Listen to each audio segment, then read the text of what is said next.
Hey guys, summer అయితే start అయిపోయింది. So మనకైతే మామిడికాయ పచ్చడి లేకుండా సమ్మర్ అయితే ఎప్పుడు కంప్లీట్ కాదు. సో ఈ రోజు అయితే నేను మామిడికాయ రోటి పచ్చడి చేస్తున్నాను. నేను తీసుకుంది చిన్న మామిడికాయ, అందుకే ఇంగ్రీడియంట్స్ కూడా తక్కువ తీసుకుంటున్నా అన్నమాట. ఫస్ట్ అయితే మెంతులు లో ఫ్లేమ్లో ఫ్రై చేయండి, మాడిపోతే మళ్ళీ చేదు వస్తుంది అన్నమాట.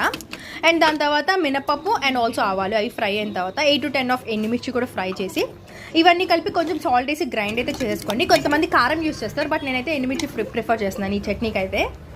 అండ్ దీని తర్వాత మామిడికాయ కూడా పీసెస్ కట్ చేసి ఇవి కూడా వేసి గ్రైండ్ చేస్తాను. నేను తీసుకుని చిన్న మామిడికాయ కాబట్టి తక్కువ పచ్చడి వచ్చిందనమాట. అండ్ దీని తర్వాత తాలింపు అయితే వేయాలన్నమాట. దానికోసం అయితే ఎండుమిర్చి, పచ్చెనపప్పు, ఆవాలు అండ్ ఆల్సో జీలకర్ర, మినపప్పు అండ్ ఆల్సో కరివేపాకు అనమాట. ఇవన్నీ వేసి ఫ్రై చేసి మన చట్నీ అయితే రెడీ అయిపోయిందండి. అసలు వేడి అన్నం స్మెల్ అయితే బాగా వచ్చేస్తుందండి. నేను బాగా టెంప్ట్ అయిపోతున్నా. సో వేడి అన్నంలో ఆయిల్ వేసుకుని ఈ చట్నీ కలుపుకుని తింటే ఉందండి. అబ్బా మీరు ట్రై చేసేయండి. Thank you for watching guys.